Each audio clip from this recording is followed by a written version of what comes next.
My name is Jacques. I've been climbing for over 20 years now. I love crack climbing. I've climbed a fair bit in Yosemite, spent months in Indian Creek, Squamish, Joshua Tree. I like hand and fist cracks, but I came to love the technique of finger cracks. Not especially the ring locks, I still hate them, but I think now I can overhang on finger lock, which seemed impossible to do at first.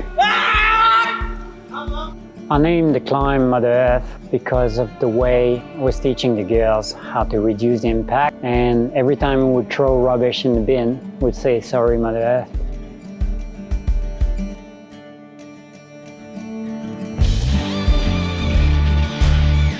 Newnes is a playground for climbers.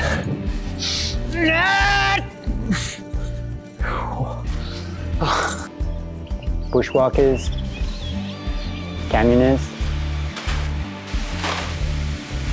as well as bogans with their four-wheel drives and dirt bikes.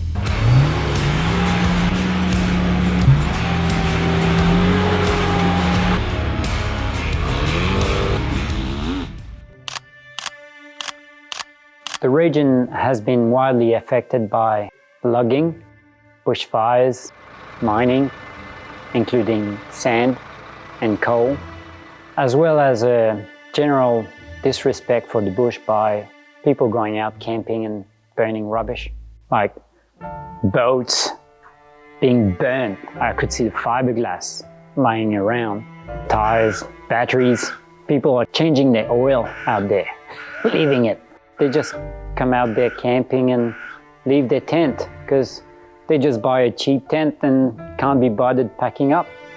Long wall mining takes a 2 meters layer off the ground and it drops and cracks and makes the swamps to dry. Basically, the water goes down instead of staying in the swamp. I've seen swamp burning in the bushfires in 2019, which shouldn't happen. Really, a swamp shouldn't burn. And logging has been done extensively without any effort to restore the area. Native logging, also a pine plantation that absolutely have no success there. The soil is so poor anyways. Bushfires are raging there so often that it's not a very profitable enterprise to try to exploit. It seems to be promising now that parks have taken over. It's not national park, but it's a state conservation area, so we would hope that the standards for mining and all sorts of industrial use is going to be scrutinized. One of the things about Jack that is quirky, well, I think is quirky, is that he does not train. Every other climber that's as strong as him is doing hangboards and strength training and chin-ups and everything. I've never seen him train.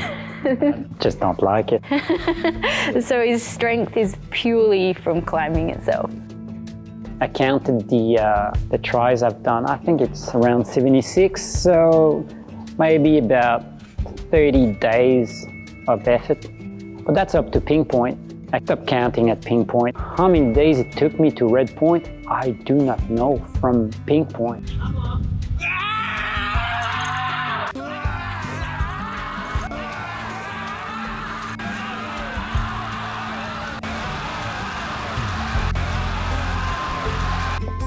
That's a lot. First time after ping point, I cleaned the whole gear. And next time I'm going up there, it's going to be red point. And that's it. The first day I went back to red point. I had all my plans. I had it all worked out. All the gear was sorted on my harness, the right side, the left side, everything was sorted. And I had my views on what was the best to place. And on that day, I figured out I was not ready for it. It was just a theory.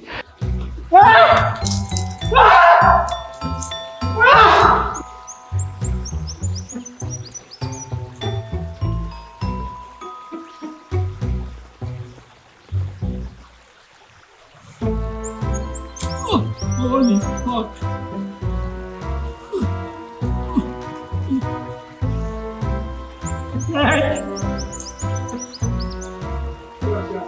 Ah!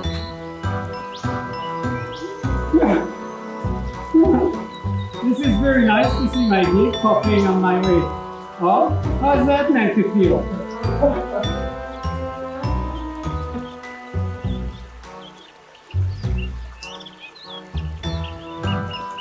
I'm just freaking out, guys.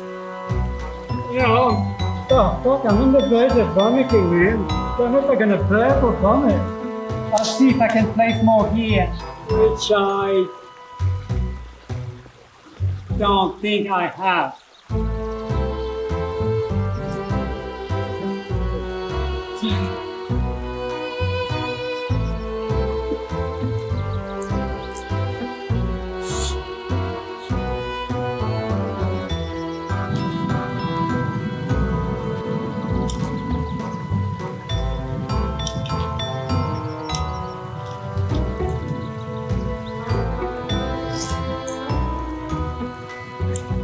Thank you.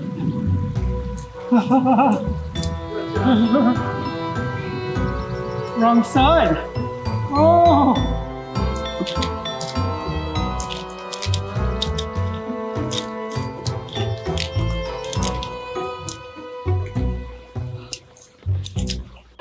Yeah, I needed more gear. I didn't have it on my harness actually, so I had to. Yeah, I think I remember now. This is the reason why I placed 2 cams before the crux. No!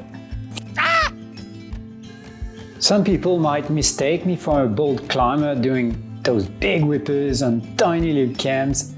Mate, the amount of fear I had to overcome to get this climb done, it really held me back. But you know what? I got there. Just because I'm so passionate about that climb. This is my rack for Mother Earth. It's pretty light.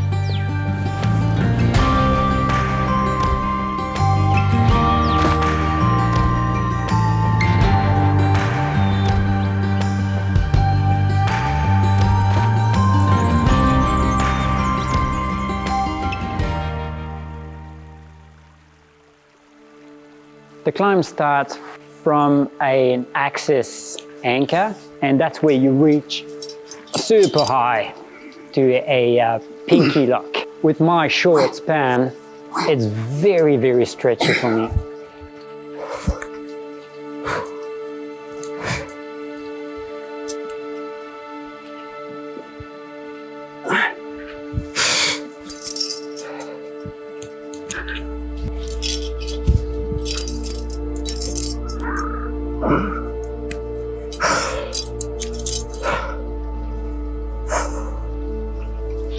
Get to a pinch.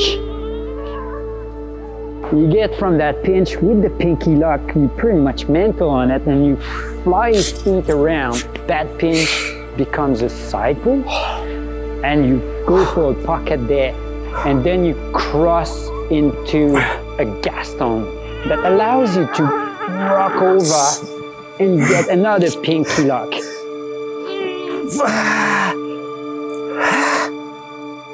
From these 2 crimps, I can place the 2 black totems from that kind of resting position, which is not a rest. I spent about 15 seconds placing that gear, and those seconds are taking a toll. From that position, that's where you go and you get a finger lock. Get your feet progressively 1, 2, 3. They end up pretty much at the height of the crimp you're holding. From there, you get the first hard lock of the climb. To be able to get the second finger lock, thumb down, push hard and deep inside the second lock. You can actually crimp them as well inside. How often I've been just punching the wall with my fingers because they're so crimped in the first lock that getting them out and getting it back straight right on time so they get straight in that third lock has been problematic many times.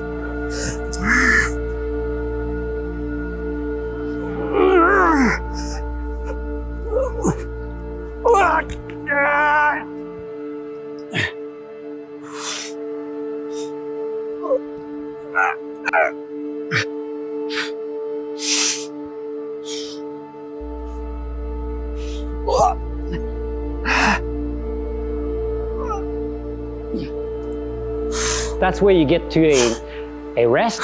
Whatever position I got there, it's quite uncomfortable, but you take it because there's still another half to go, and that's by no means easy climbing, but by far easier than the Crocs. During all that time, there is plenty of gear. There's gear everywhere on that climb, but you can't place it. You can't even clip it if it's there. It's too hot, so you just keep going. It is very run out at that point. At that rest, place another 3 pieces of gear. Don't need that. Dispose responsibly.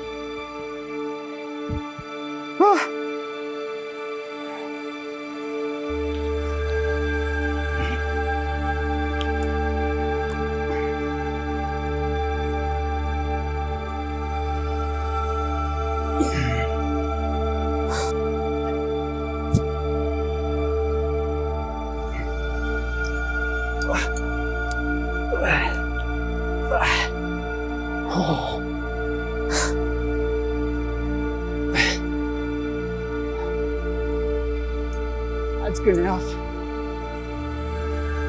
Yeah. Oh. So from that point, I feel safe again. There's enough gear there to run it out again.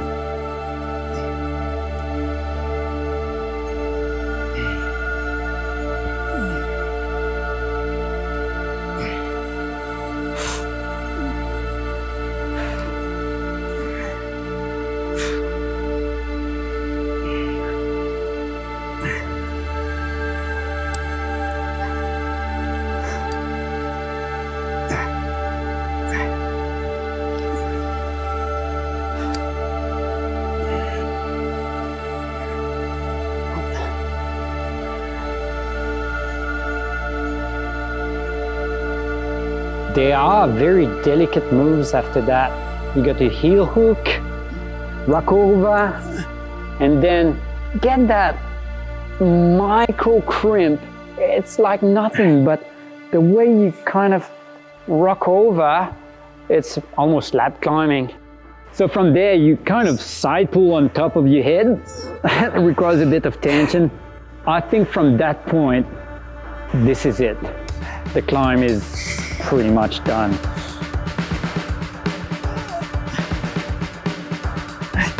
You get to a jug. Although the footwork is pretty bad, well, happy territory. Having jugs is good for a little while. And that's where I climb until the roof section.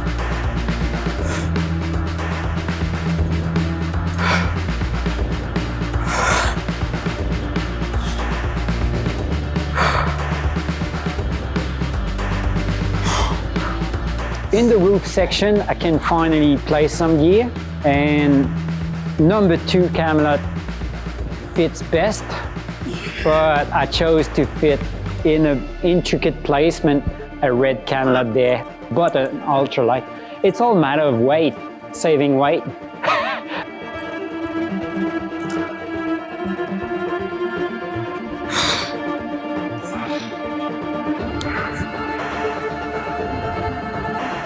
Last stretch to the top. I think it's about 3 meters of roof climbing on a horizontal brake, it's a big, big flake hanging down.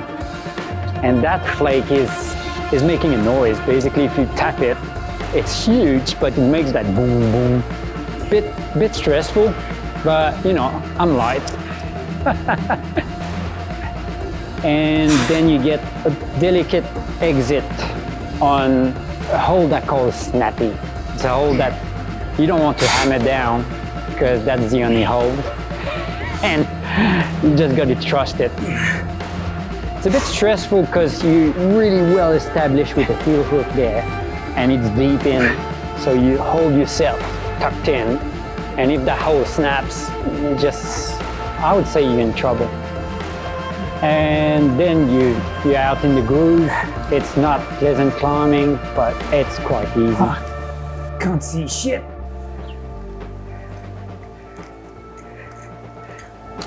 Oh, fuck.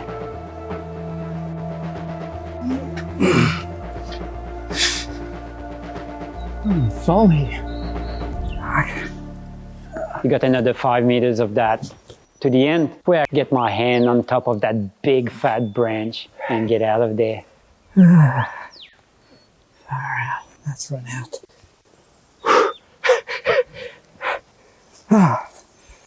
Yo! Awesome.